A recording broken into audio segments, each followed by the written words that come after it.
Hey boys and girls, welcome to another installment of Microphone Monday. Today we have the AKG C12a. Let's see, in 1953 AKG released the C12, and then in 1962 they released the C12a and discontinued the C12 the following year. The eventual configuration of the C12, which is this much bigger, had the CK12 capsule, a 6072 tube, and a T14-1 transformer. And I guess they wanted to get smaller. Mics were trying to get smaller, partly because a lot of television needs called for smaller microphones.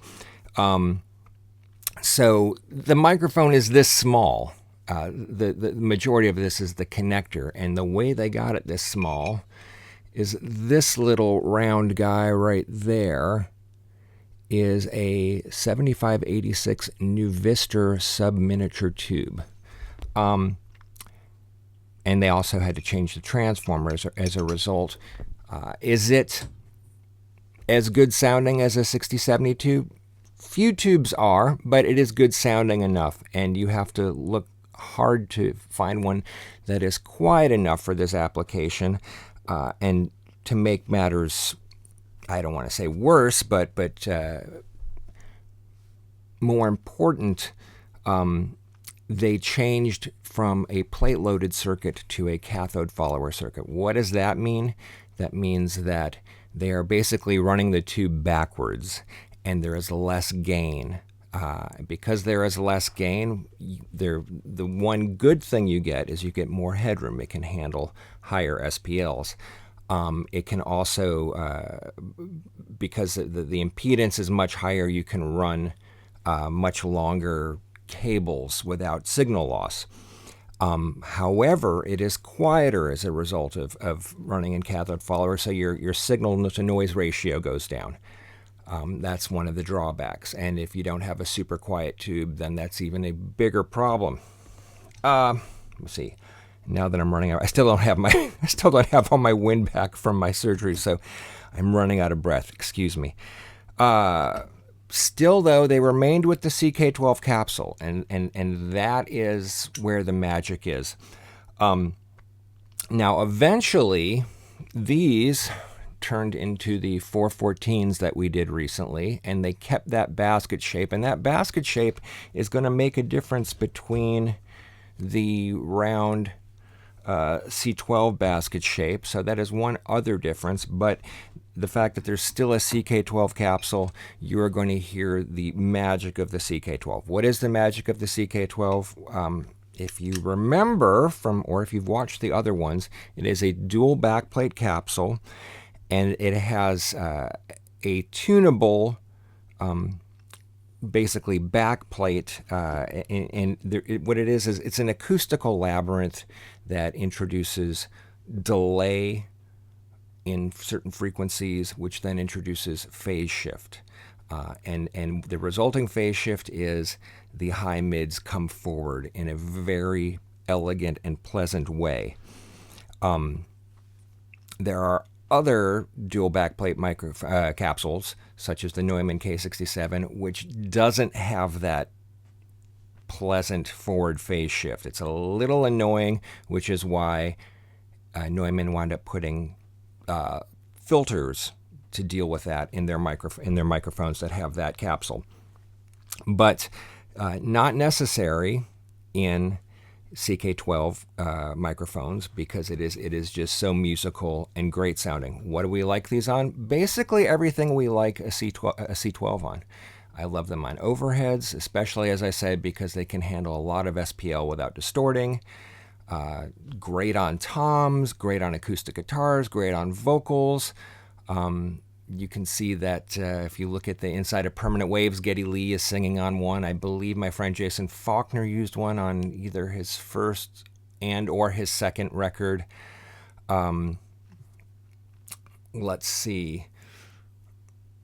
Piano. fantastic on piano. Did I say acoustic guitar? Anything you like a C12 on. I find these to have a little bit mellower top end. I think it's a result of the cathode follower configuration, but it's not dark by comparison. But it's just not quite as open as a C12 or a 251.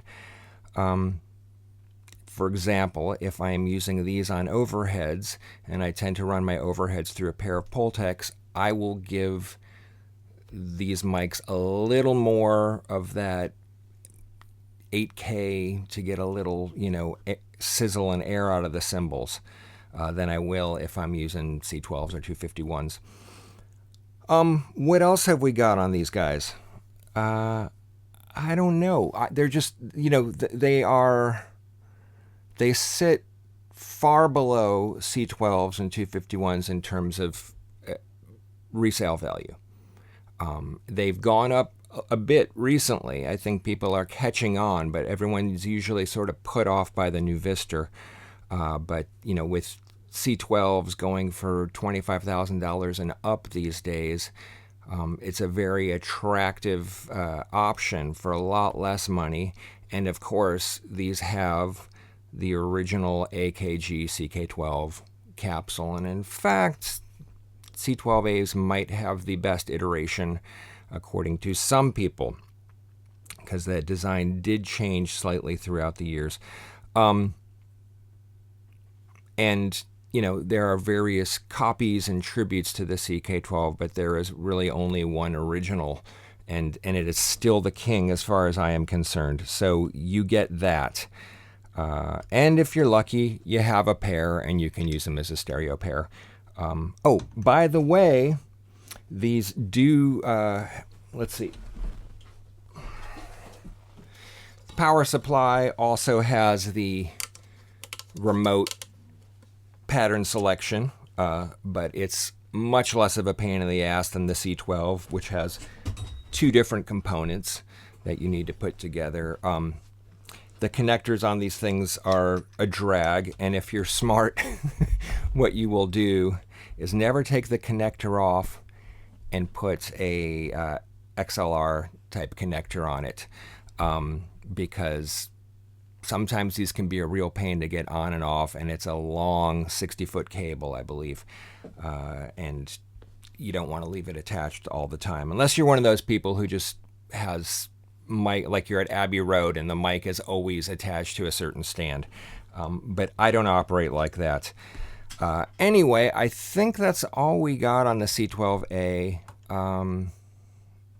Hopefully that was informative and I didn't screw too much up and won't have to correct too much. All right, have a great day.